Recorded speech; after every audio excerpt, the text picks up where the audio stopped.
to tackle a learning strategy which is a guided activity. So here in our report, we are going to discuss what is guided activity, what are the advantages and disadvantages, and some more information.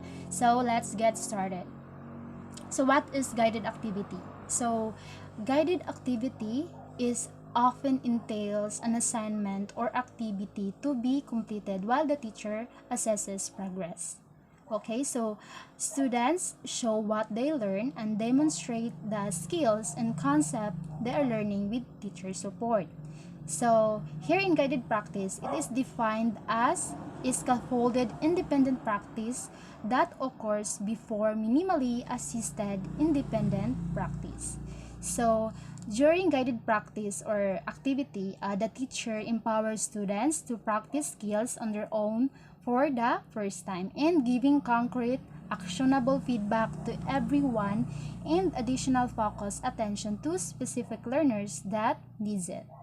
Okay, so an example of guided practice is handouts, illustrations, or drawing projects, experiments, and writing assignments all lend themselves well to guided practice. So, what is the purpose of guided practice? So, the purpose is whatever you assign is for students to perform a task to demonstrate that they are beginning to grasp a concept.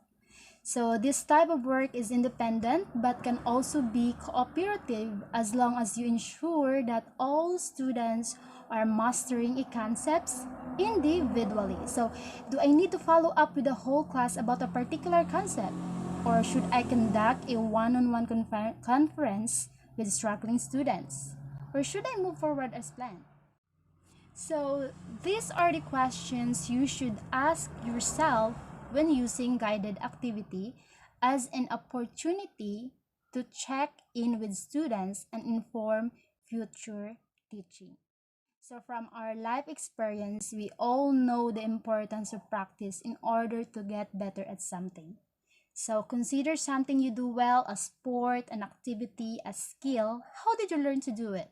And how did you get better at it or master it?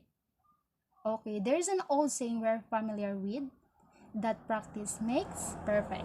So, in the classroom, students must practice the skills we are teaching for it to become internalized. That is the advantage of using guided activity. So as Everett pointed out in 1891, that students need to practice something for it to become a habit.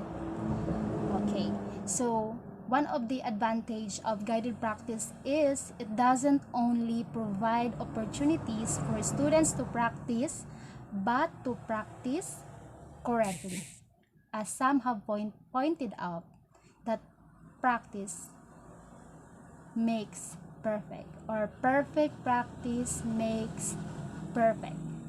Okay, but it doesn't mean that we cannot allow students to make mistakes. But always remember that errors and mistakes are an integral part of the learning process.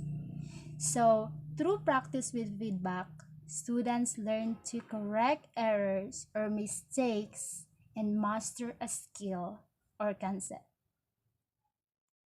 So those are the advantage of guided activity.